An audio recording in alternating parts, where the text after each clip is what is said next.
Welcome to After the Flag, where a boyhood dream has been realised at the Spanish Grand Prix this afternoon. The dream of Alex Marquez. The Marquez name has been up in lights for a lot of 2025, but today in the Spanish sun, it is Alex Marquez's day in the sun. Well, welcome to you, Lewis Sotheby, Jack Appleyard. We're going to pick apart everything that happened in that Spanish Grand Prix, and quite a lot did happen, particularly in those early stages. Alex Marquez, as mentioned, is a MotoGP winner. Before we pick apart some of the key moments of the race, I don't think there's a single person in this paddock that won't be happy for Alex Marquez today. No, nor should there be as well. Alex is genuinely one of the nicest guys on the grid. He's incredibly warm and welcoming. Whenever you walk into the room, he'll always ask you how you are, and as a result, I think everyone is pleased to see Alex Marquez finally realise that dream. And above that as well, Lewis, was just the raw emotion that we saw inside the box once he came across the line, then in Parc Ferme as well. This sport so often is about bravado and who can be the most macho, but it's these moments where the emotion strips all of that away and you genuinely see that it's just a human going out and being able to achieve something that he's dreamed of all of his life and doing it by the people that love him most, and that at the core of it is very, very special to witness. Didn't come easy to Alex Marquez. He had to work hard for it. The podium was completed by Fabio Quartararo and Pecco Bagnaia. Quartararo bringing Yamaha back to the podium. Your rider of the race, as voted by you, is now speaking to Matt Burt. Yeah, what a weekend it has been for Fabio Quartararo here in Jerez. His first pole position in 3 years. Yesterday with that incredible all-time lap record, and today his first podium in a Grand Prix in 2 years. Fabio, what an incredible weekend for you and Yamaha. I guess it's kind of hard after all these tough times you had over the last couple of years to kind of really put into words how you're feeling right now. Well, feeling on the moon, to be honest. You know, not only for the podium, but the moments we live this weekend with the team, with my crew, with my family, friends, was amazing. Especially make the pole position, lead the race since 3 years now, make the podium, so was nice. Gracias. And yeah, you know, fighting with these guys now is something that I totally forget, and is a great feeling. How was it? I mean, I think we checked the stats. It might have been the Sachsenring 2022 was the last time you actually led a Grand Prix. You briefly led the sprint yesterday. So, having been so long, I mean, how was it just in your head and managing that part of the race? You know, in the past, when I used to win races, I love to be at the front and lead the race, and this is what we have done today. But the pace was not good enough to keep the first position and be fighting with Alex. But you know, I think, like I always said, we have to be step by step, and already I think we have skipped some during this. Very, very easy for that, well, pretty much the whole race, but he never got a chance to even show you a front wheel. So how was that part of the race for you as well, Fabio? You know, having the two-time world champion in the MotoGP in the back at 0.5, 0.5, 0.6, 0.4 was really difficult. But you know, in the past is where we were always strong, keeping the guys in the back and try to make no mistakes. But especially today, I was really close to my 100% every lap, and did just a few mistakes, but not so big. Just finally, Fabio, today, for the very first time in MotoGP, the fans at home watching the race have been able to vote for their rider of the race. And I'm delighted to say you've created a bit of history, because you are, for the first time, the rider of the race. I mean, how does that make you feel, knowing that the fans watching at home really love what you did here this weekend? Thanks to them. You know, it's really special, especially because, and I hope that the people see that we are having some difficulties with our bike right now, but inside with my crew, with the engineers, we are never giving up. And you know, it's always more easy when you are winning to go at the training, to push yourself to the maximum and be at your 100% when you're having a tough time and you know that you are not going to win. Every weekend is difficult, and pushing ourselves to the maximum has been a challenge, but thank you to all of you. And I'm sure Le Mans promoter Claude Michy just as happy as you, Fab, because I'm sure there's still a few more tickets now sold for Le Mans in 2 weeks' time. Yeah, I'm super happy to make this podium just before Le Mans. That is my home race, and it's going to be super special also because it's a track that I like. Many fans, home GP. will be also some nice liveries there, so we're gonna enjoy it. Fabio, it's awesome to see you back where you belong. Well done, great weekend. Thank you very much. Forward to whatever liveries Fabio Quartararo has for us at his home Grand Prix. Certainly expectations might have been raised a little bit for Fabio Quartararo and his many French fans. And for all the thousands of you that did vote for Fabio Quartararo as the rider of the day, I don't think there's any argument from me. Yeah, I'll let you in on a secret, Lewis. I was one of them as well. I scanned the QR code and I went and voted for Fabio Quartararo because that was brilliant. Yeah, today. there's two sides of it, isn't there? There's the Yamaha story and the Fabio Quartararo story. Of course, they're intertwined. But we worried, I guess, after the first few races, whether we'd been kidded a bit by Yamaha's pre-season form, because they didn't necessarily live up to that in Buriram. They didn't live up to that necessarily in Argentina either. Low grip circuit in Argentina certainly didn't help them. But the Yamaha clearly is competitive. But if Yamaha are going to get back to the top of MotoGP, they need a world-class rider. And with Fabio Quartararo, they've got one. Yeah, absolutely. I mean, what have we been saying on the show during the opening 4 Grand Prix of the year? Just be patient, wait for Europe. And we're convinced that Yamaha, from speaking to people within the camp, that once we arrive there with circuits that offer that more natural grip, that they will be able to show that promise that we saw in pre-season. And lo and behold, this weekend has been by far and away the standout weekend for them this year. Pole position yesterday, which I still think their European headquarters in Milan, that these big changes that they've made, they put a lot of trust into the hands of Max Bartolini coming in as well. There's been wholesale changes over the last couple of years, but they're working. They're going in the right direction. And Max Bartolini is a name that we're going to get used to saying. That there's one genius who's just managed to take Ducati to matching the greatest ever streak in the history of Grand Prix motorcycle racing in terms of consecutive victories. Well,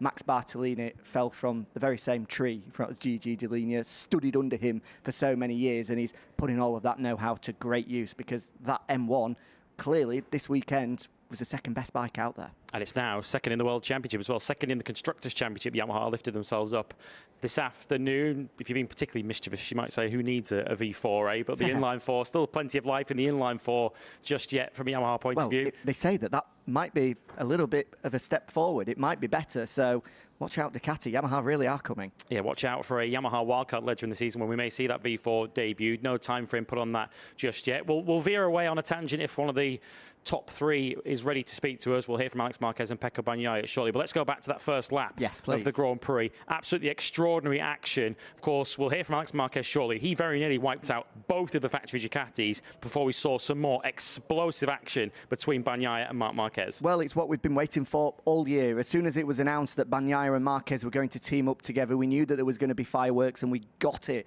on the opening lap today. I'm sure that Davide Tardot's coming too easy for him. Today, he was pushed beyond the limit by Bagnaia thanks to that opening lap duel. 12th place in the end for Marc Marquez. He did come through to score some points. Not enough, though, to keep him in the lead of the World Championship. He is 1 point behind his younger brother, Alex. Take nothing away from Alex Marquez. He thoroughly deserved the victory here today, but we've already said on one occasion, that occasion was Austin. The only rider that we felt could beat Marc Marquez was Marc Marquez himself. Did Marc Marquez beat himself today, or did you feel those were forced errors? Forced errors, I would say. You look at what he's been saying throughout the weekend, and yes, he won the sprint yesterday with absolute ease, but he wasn't fastest on Friday. He was making changes to the bike late into the day. Tardozzi, again, said on the grid the swap from the softer compound rear tyre to the medium will deliver a very different race, and that's what it did. Alex has done a lot of work on that because he didn't really get the chance to work on the soft too much, given the crashes that he had on Friday. I'm convinced whether Mark will come to the media and hold his hands up. Sometimes he's honest, sometimes he's not. He plays the game as well as anyone. Whether he'll come out and say that opening lap battle with Pecco did disrupt his rhythm and did force that crash out of him, we'll have to wait and see. But for me, if he'd have led the opening lap and had managed to get the bike stopped into that opening corner, because he very nearly crashed there as well. He just never looked settled on that opening couple of laps at any point. If it would have gone his way, would he be making that mistake? I don't think he would. I think he was forced into it, given how the race had panned out over the opening couple of laps. Which left us with that group at the front of the race. Fabio Quartararo leading until the start of lap 11 when Alex Marquez made the move. Pecco Bagnaia was in sort of close attention too. He was running in third place, but we saw very quickly. Once Alex Marquez had gone through on Pecco Bagnaia, he was able to pick his moment on Fabio Quartararo and immediately pulled clear. He was able to make those key moves where Pecco Bagnaia wasn't. Yeah, and it makes his performance even more impressive, given the fact that Alex has been through a far from perfect weekend. 2 crashes on Friday. One of them was huge and was feeling extremely second-hand yesterday. So the manner in which he's able to put that to the back of his mind and come out and deliver that performance today, just incredible from Alex. Let's get some live reaction now from Marc Marquez. He's speaking to Matt. Yeah, Mark, a real day of mixed emotions for the Marquez family. We'll talk about Alex's incredible victory first, but let's talk about you, Mark. I guess that's a real tough one to take. Yeah, I mean, it's a mistake, and we need to learn about it and try to avoid for the future if we want to fight for the championship. We have a lot of speed, but one more time, Austin, I understand why I crashed. Today, still, I don't understand. I need to analyze because I was not attacking. I was cruising just like I did the first race.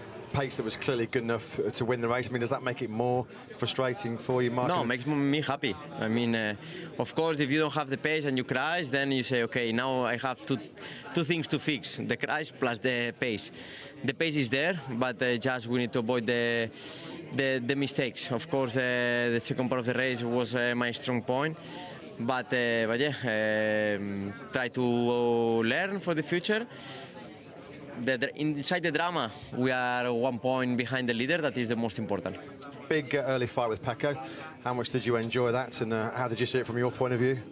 No, it was a good one. It was in the first lap. Everybody knows that it's super important, and here in Jerez we had a small contact between 10 and 11. But yeah, part of that was a good fight, and yeah, unlucky we cannot continue until the end. And let's just talk about your brother, Alex. I mean, what a day for him to win his first MotoGP race right here in Jerez. I know you're super proud of him. You always have been, Mark. So to see him win the Spanish Grand Prix, I mean, that must take away some of the pain for you today a little bit. Yeah, it's the only thing that today, for that reason, I have a small, but I have a smile. And I'm super happy and super proud about him, especially because he worked super hard to win a race in MotoGP. Was one of his targets of his career, and he won the race. He's leading again the championship. He's riding in an amazing way. So proud of my brother. First time in history 2 brothers have won together in the MotoGP World Championship. Mark, we'll see you back stronger in Le Mans. Thank you very much. Thank you very much. Yeah, thanks very much for Marc Marquez fronting up and speaking to us. What must be a very bittersweet day for him. Of course, the bitterness of having lost a victory. And you could see, I think, with his first answer there, he was really sort of choosing his words carefully. He was gutted with how he'd let a potential win slip through his fingers. But no one will know how hard Alex Marquez has worked to get to this point more than Mark. Yeah, absolutely. Mark, unsurprisingly, given the fact that he's the older brother, but he's always been the strongest advocate of Alex Marquez. He's always been his biggest fan, and like he said, there's a small smile there today just because he's been able to see his brother realise his dream. But I think that smile may change over the year, because I have to say, even 2-3 rounds in, despite the form that he was showing, I wasn't convinced that Alex Marquez was a championship contender. That's changed today.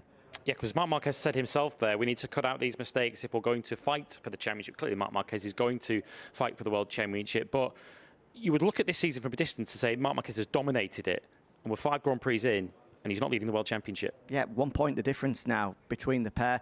Alex, of course, now leads it for the 2nd time in his career, and Marc is going to win a lot more races this year. We know that. Everyone knows that. I think the big question is how many mistakes is he going to make along the way? Is he going to learn from them? That's the big thing, because another tough day. We're going to hear from him shortly. I think you can go as far as saying that tomorrow's test here is arguably the most important of his MotoGP career, because he just has no feeling with this GP25.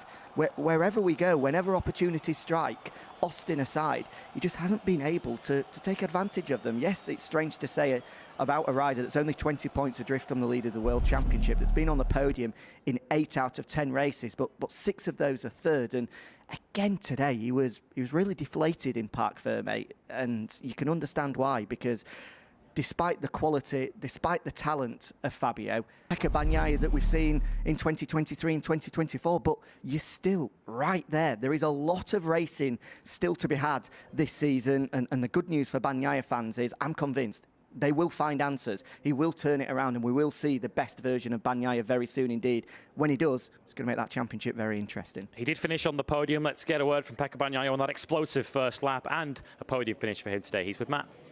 Yeah, Pecco, it was a good weekend, a strong weekend, but you kind of just seem stuck in third place, really. Third on the grid, third in the sprint, and today third once again in the Grand Prix. How do you reflect on your weekend here in Spain? I don't like races like this, honestly. I'm always giving my maximum, but every time I'm getting stuck behind someone, and I cannot close the gap. I was there fighting for this second place because Alex was already gone, and every time I was getting closer, I was needing to leave a bit because the front was closing, and I lost the front like 6 times, corner 8, 11 and 12 and 5 many times, and I wasn't able to get closer, and it's something that luckily tomorrow we will try to understand. I think that what happened to Mark is this one, is that thing, because you cannot get closer. If you have the same pace as the riders in front of him or similar, you have this kind of problem. Every time you're getting closer and you think that the front is okay, you leave the brakes and you lose the front. So it's something that I'm trying to solve. I'm trying to explain also to the team that they are working a lot to on overtaking him in corner 9, but I improved a lot during the weekend in corner 8, so I was able to have a chance, and then he crossed my line. When we exit from corner 10, he was wheeling, and I cannot control the front, so we touched, so it was a good battle. Luckily, it was just very short and just in the first laps. And just quickly, I mean, there has been a sense that you're getting a bit frustrated now with this issue that you've not been able to solve because it's clearly making you not as competitive as you like. So is it fair to say tomorrow, the Monday test here in Jerez, is arguably the biggest day of your season so far?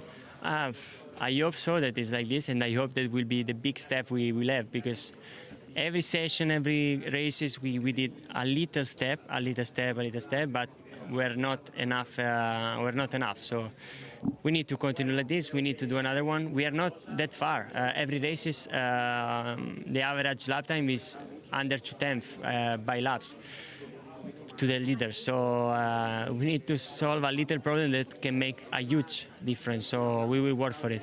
Good luck tomorrow. Thanks, Pecco. So difficult to overstate how important tomorrow is for Pecco Bagnaia's season. Of course, you can follow live timing on MotoGP.com. We'll have updates from the circuit. Kiko Giles will be here to bring you an update midway through the day. And, of course, interviews on MotoGP.com throughout the evening tomorrow. Pecco Bagnaia's Championship Challenge might hinge on it. Yeah, absolutely. I mean, we said beforehand it's the biggest test of his MotoGP career so far, and he basically confirmed that there. It is the biggest day of his season so far tomorrow. And it's very interesting what we're seeing on the grid so far this year, because it's been well publicised that Pedro Acosta has moved back to the 2024 KTM. We spoke to Paolo Bonora at Aprilia throughout the weekend, and they said they're sort of leaning back towards some 2024 items as well, having not found the progress they've found. Well publicised over pre-season about Ducati's decision to stick with a lot of 2024 items. We understand that the progress in the 2025 machine is different in terms of the electronics, also with some rear aerodynamics as well. But if they don't find answers throughout the first half, 3/4 of the day tomorrow, Pecco Bagnaia surely is going to be saying to his team, just wheel in a 24 machine for me. Just give me the tools that I know will work, I know can work looking at the World Championship, because the 2024 bike is leading it, and let me do the rest. Yeah, because he won 11 Grand Prix on it last year. We will hear from Alex Marquez very, very shortly, so stay with us for reaction from your winner today. While we wait for Alex Marquez, Fabio Quartararo won the Rider of the Day. Alex Marquez, I guess, would have ran him close, but would Maverick Vinales have also been pretty high up in the voting? 4th at the end of the race. We'll come on to him shortly, because right on cue, Alex Marquez is ready to speak to us. Let's hear from your newest MotoGP winner. It's Alex Marquez with Matt Burt. Yeah, I'm so pleased to say this, Alex Marquez, for the first time in your career. You're a MotoGP winner, and you did it here, Alex, of all places, in front of over 100,000 fans in Jerez. I'm sure it's just about starting to sink in right now. So how on earth do you describe what just happened out there this afternoon? Now I'm more realistic in what happened today, honestly speaking, but in that moment in Parfermain, in the podium, was like a mix of emotions, of being happy, really super happy, emotional things, really emotion, to be here and to be in Jerez. If you ask to me where you want to win your first race, MotoGP race, I would say Jerez. I win here my first Moto2 and it was already super special. But MotoGP is like another level, you know, the crowd, the people. I get crazy in turn 9-10, so yeah, I just in the last lap making like this, and I'm super happy for the team also. Crazy start to the race. I mean, you went pretty hard on the brakes into turn 6, somehow pick your way through Mark and through Pecco, so just talk us through that, what happened there? Yeah, I mean, everybody today had like a... they wanted to be in the front because today was so important for the front tire, and everybody was a little bit crazy in that first laps and first corners. Also on turn 1 I had a contact with Mark and I said, hey, come on. And it's on turn 6, you know, I brake and I was trying to make the move to Mark inside. I was not sure about what will happen with my front because I was a little bit on the limit. So I saw it that was a gap between Mark and Pecco, and I just released a little bit the front brake, going wide and come back. So I didn't. Fortunately, I don't lose a lot of time. I lose just the position with Maverick, but I recover in a good way. So happy for that. That didn't happen. And later on, you know, the move to Pecco on last corner. I already saw it this morning on the warm-up, that was there the point, and on Fabio was more like, okay, I have the opportunity, I go. Because in some corners and some breaks and some break points, it's easier to crash with this bike. So I just keep trying to brake in a good way, not in a crazy one, but trying to make the things in the right way to not lose that concentration. And how cool was that last lap through turns 9 and 10, waving to the crowd? We love that, we have to say. I think everybody around the world loved it. The team know. They already say to me, why you make like this with the hand? I say, I mean, I was in Moto3 when I saw it, or I was not even on the championship, I think, when I saw Lorenzo doing that, and I say, fuck, if someday I'm there, I need to make that. So in Moto2 I had a really big gap, but I didn't have the balls to make it. So this time I said, okay, I need to do it. This opportunity maybe I will not have any more in my life, so I need to do it.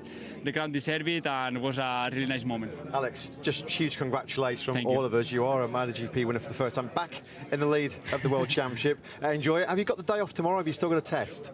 Yes. We don't have many items to try. So you're going to be finished at lunchtime then, yeah? Yeah, I think yes, you know, we'll go to eat in the Ventasteban or something like that, you know, a good jamón, a good tapa, but no, we have some work to do and we need to be concentrated. Alex, awesome job. Well done. Well done. Thank you. Yeah, work to do, Alex. You've got a World Championship to fight for. You now lead it by a point once again from Marc Marquez. Yeah, we all loved his celebrations on the final lap. That day only comes around once, so Alex Marquez was certainly making sure he made the most of it. Of course, he's been so close so many times this year, second place on 8 previous occasions. Just how much is this going to elevate Alex Marquez now? The weight off his shoulders, he now knows he can do it.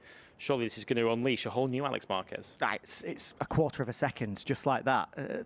You just cannot describe what a relief it will be, a release as well, and the confidence it will give him. How often do you see it in this sport where a rider is waiting and waiting, is pushing like mad, and it just never comes, almost trying too hard. They get too tense in those big moments. One comes along, and everything just becomes so much more natural and easier for them. It will open the floodgates for Alex Marquez. He's going to win more races this year, and he definitely deserves some of the best jamón in the world tonight as well. Maybe 2 or 3 pieces of it, because that was a brilliant performance. Yeah, although the owners of the restaurant that he name-checked there might be expecting a busy evening now that the Alex Marquez victory celebrations are going to be heading their way.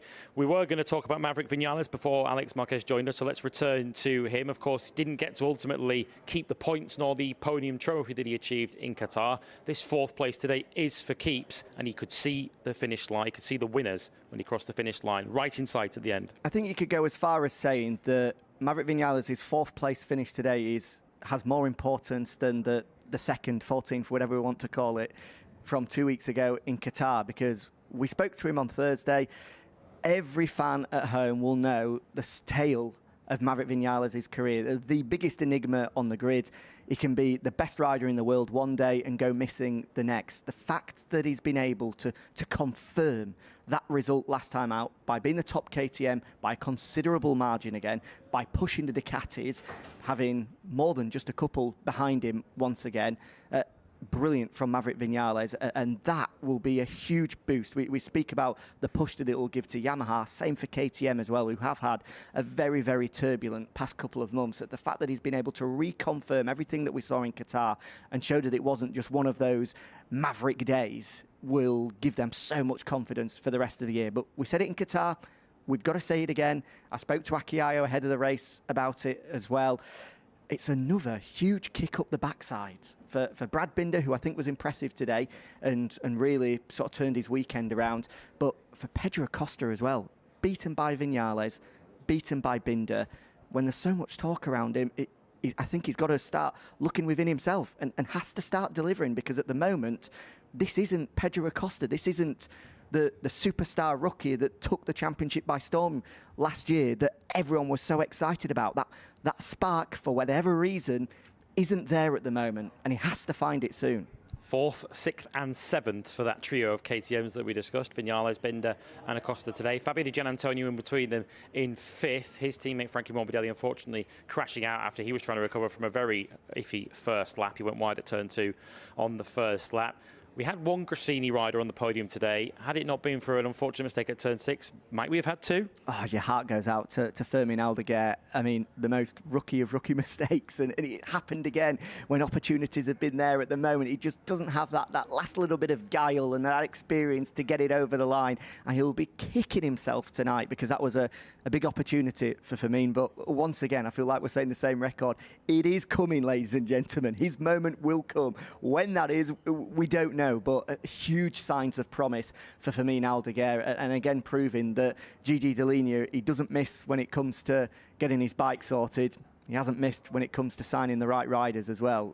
The youngest rider on the grid, and is proving his quality already. One rookie did see the checkered flag today. Sonkiat Chantra pulling out with arm pump. We wish him well. Maybe he will sit out the test tomorrow. We await to find out on that. You'd imagine the chances of him riding tomorrow are diminishing. But Ayagura at the top Aprilia across the line. 8th place in the end for Ayagura, top Aprilia. We already touched upon KTM and questions that they need to find answers for tomorrow. Aprilia, I guess, are in the same boat. Yeah, huge day. It's difficult to criticise Aprilia too much, given everything that they've been through with Jorge Martin, and it's ifs and buts, and unfortunately they don't count for anything in this sport, in any sport. Would Jorge Martin have that Aprilia further up the grid if everything that had happened hadn't happened?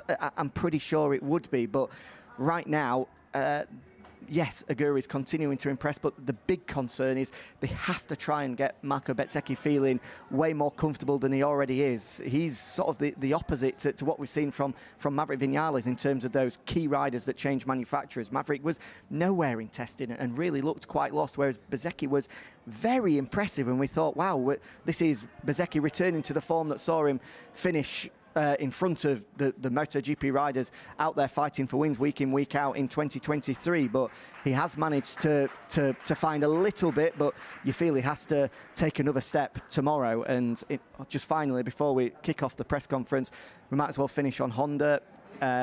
Very, very promising in Qatar. Returned to Europe, and it's almost been roles reversed with Yamaha. And I think it was the statistic. It's now 9 DNFs in his last 11 for Joan Mir. Big questions have got to be asked of Mir. I mean, you don't mind a rider pushing, trying to get a result, but 9 of the last 11 for a factory Honda rider. I'm sure Alberto Puig will be having a word in his ear, because that's not good enough. You've got to see the checkered flag more often than that. You've got to start scoring some points. Yeah, he joined Fermin Aldeguer in the Turn 6 club, unfortunately, this afternoon. As you can see, the top 3 riders are taking their places ready for the press conference. If you're watching us live on MotoGP.com, that is coming right up. If you're watching us elsewhere, we'll see you in a couple of weeks' time. An incredible event. We have to finish on the extraordinary support that MotoGP had here at the Spanish Grand Prix this weekend. Over 100,000 fans packed into Jerez and made this an iconic afternoon of action. Le Mans, it's over to you, and I'm sure the French fans will deliver. Alex Marquez heads there as the World Championship leader and a MotoGP Grand Prix winner. Thanks for watching.